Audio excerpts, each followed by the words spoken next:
नमस्कार फेरि पनि योभन्दा अघिल्लो भिडियो हेरेर तपाईहरुले सोध्नु भएको रहेछ कि बाइनान्समा चाहिँ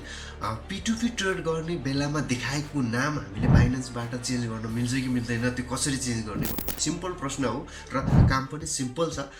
जति हामीले काम गर्दै जाँदाखेरि कसैलाई सिम्पल लाग्छ भने त्यही कुरा अलिकति पनि त्यही कुरालाई केही हिंस र केही नआइसकेपछि चाहिँ त्यो एकदमै ठुलो कुरा पनि हुन सक्छ त्यसकारणले गर्दाखेरि आज म तपाईहरुलाई बाइनान्सको P2P मा आफ्नो नामलाई कसरी परिवर्तन गर्ने त्यो कुराहरु भिडियो अन्तिमसम्म हेर्नु होला च्यानललाई सब्स्क्राइब गर्नु भएको छैन भने चाहिँ सब्स्क्राइब गर्नु होला है त हजुर आउनुस् म तपाईहरुलाई बाइनान्सको स्क्रिनतिर नै लगेर जान्छु मैले आफ्नो मोबाइलको स्क्रिन तपाईहरुलाई शो गरिरहेको छु यहाँ तपाईले देख्न सक्नुहुन्छ मेरो बाइनान्सको P2P मा जानु होला एकचोटी तपाई P2P मा गइसकेपछि अब तपाईले तल दायाँ तर्फ चाहिँ एउटा प्रोफाइल लेखिएको छ र प्रोफाइलको आइकन पनि बनिएको छ त्यसमा तपाईले टच गर्नु होला त्यसमा टच गरिसकेपछि अब तपाईले यहाँ देख्न सक्नुहुन्छ माथि जुन चाहिँ तपाईको नाम देखिन्छ है तपाईको अहिले हाल के छ त्यो नाम देखिन्छ नामको छेउमा एउटा पेन्सिलको आइकन पनि देखिन्छ यसमा तपाईले एकचोटी टच गर्नु होला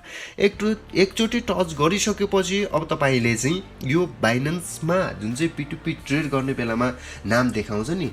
जुन चाहिँ ट्रेड प्रो भनेर लेखेको हुन्छ कसैले चाहिँ ट्रस्ट ट्रेडर भनेर लेखेको हुन्छ हैन कसैले जेन्युइन भनेर लेखेको हुन्छ हैन यो चाहिँ उपनामहरु हो के है तपाईको जुन चाहिँ व्यक्तिगत नाम छ त्यो चाहिँ चेन्ज गर्न मिल्दैन बाइनान्समा है तपाईको आईडी कार्डमा जे नाम छ त्यो चेन्ज गर्न मिल्दैन त्यो चाहिँ अर्कोपट्टि हुन्छ त्यो पनि अहिले एकछिनमा देखाउँला म तर यो नाम चाहिँ तपाईले जे राख्दा पनि हुन्छ तर एकचोटी चेन्ज गरिसकेपछि तपाईले 180 दिनसम्म त्यो नामलाई चेन्ज गर्न मिल्दैन है अब जस्तो कि तपाईले यहाँ चाहिँ सुरुमै चेन्ज गर्दाखेरि तपाईले एकदम सोचेर चेन्ज गर्नु होला आज चेन्ज गर्नुभयो र भोलि चेन्ज गर्छु भनेर चाहिँ मिल्दैन 180 दिन कोर्नुपर्ने हुन्छ तपाईले यहाँ पढ्न पनि सक्नुहुन्छ भिडियोलाई पुस्ट गरेर पनि पढ्न सक्नुहुन्छ नभए तपाईको आफ्नै बाइनान्स अकाउन्टमा गएर पनि पढ्न सक्नुहुन्छ अब तपाईले नामलाई चेन्ज गरिसकेपछि तपाईको नाम चाहिँ 20 वटा क्यारेक्टरसम्म चाहिँ राख्न मिल्छ है नामलाई जे लेख्दा पनि हुन्छ नामलाई चेन्ज गरिसकेपछि कन्फर्म गर्नु होला कन्फर्म गरिसकेपछि तपाईको त्यो नाम बस्छ त्यो नाम बसिसकेपछि तपाईले P2P ट्रेड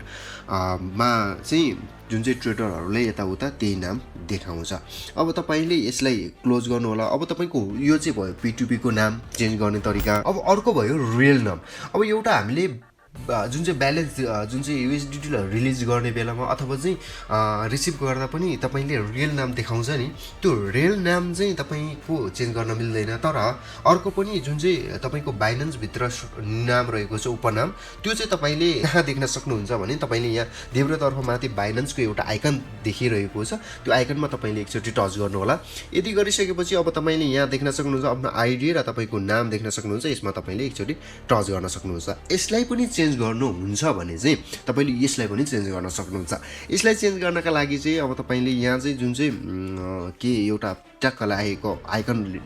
देखिन्छ त्यो आइकनको नाम मलाई चाहिँ आएन तपाईलाई आउँछ भने कमेन्ट गर्नु होला त्यो आइकनमा एकचोटी क्लिक गर्ने बित्तिकै चाहिँ तपाईको यसरी चाहिँ यहाँ देख्न सक्नुहुन्छ यसरी चाहिँ तपाईले चाहिँ आफ्नो नामलाई यहाँ चेन्ज गर्न सकिन्छ जुन चाहिँ एक टाइम चेन्ज गरिसकेपछि 30 दिनसम्म यो चाहिँ चेन्ज गर्न मिल्दैन अघिको 180 दिनसम्म चेन्ज गर्न मिल्दैन थियो भने यो चाहिँ 30 दिनमा नै चेन्ज गर्न मिल्छ एक महिनामा एकचोटी चेन्ज गर्न मिल्ने रहेछ है यसरी चाहिँ हामीले बाइनान्समा भएको P2P ट्रेडको